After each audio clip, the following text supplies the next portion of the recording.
Dhoraji police station ખાતે રાજકોટ જિલ્લા police દ્વારા વિશ્વ ડ્રગ વિરોધી દિનની ઉજવણી કરવામાં આવી। ધોરાજી પોલીસ સ્ટેશન ખાતે 500થી વધારે વિદ્યાર્થીઓની હાજરીમાં ધોરાજી કોર્ટના જજ તેમજ સરકારી અધિકારીઓની હાજરીમાં ડ્રગ વિરોધી સેમિનાર સાથે વિશાળ રેલી યોજાઈ હતી। ધોરાજી કોર્ટના જજ સુનિલકુમાર વામનભાઈ વાઘ તેમજ જજ Priyankaben Gamit, DYSP Rohit Dodiya, deputy collector Likhiya, સરકારી વકીલ કાર્તિકેય પારેખ, સરકારી હોસ્પિટલના અધિક્ષક doctor Jayesh Vasetian, police inspector Ravi Godham, અગ્રણી કિશોરભાઈ રાઠોડ, પીએસઆઈ વિક્રમસિંહ જેઠવા વગેરે આગેવાનોની હાજરીમાં વિશ્વ બ્લોગ વિરોધી સેમિનારમાં વિદ્યાર્થીઓને વ્યસનથી મુક્ત થવા બાબતે માર્ગદર્શન અપાયું હતું।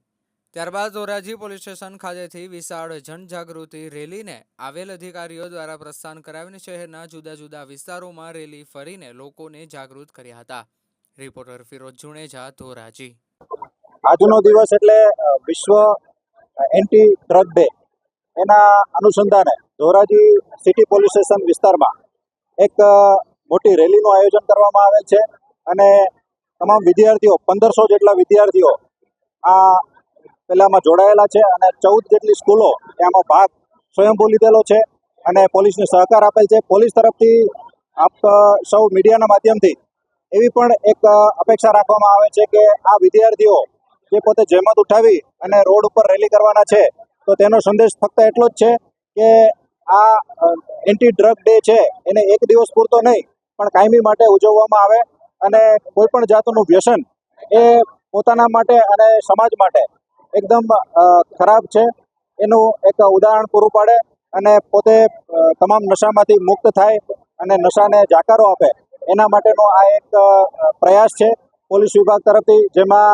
જ્યુડિશરી વિભાગના તેમજ પ્રાંત કચેરીના તેમજ હોસ્પિટલ વિભાગના અધિકારીઓએ પણ પોતાનો સમય કાઢીને અહીંયા અમને સહયોગ કર્યો છે। તે બદલ હું તેમનો પણ આભાર માનું છું અને ખાસ કરીને જે 1500 વિદ્યાર્થીઓ, રેકોર્ડ બ્રેક વિદ્યાર્થીઓ આ રેલીનું આયોજન કરવા જઈ રહ્યા છે તેના માટે હું પોલીસ વિભાગ અને શિક્ષણ વિભાગનો આભાર માનું છું। જય હિન્દ।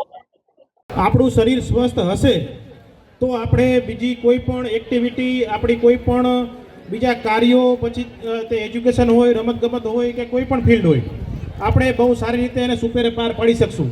પણ આ બધી કોઈ પણ પ્રવૃત્તિ કરવા માટેનું મુખ્ય સાધન આપણું શરીર છે।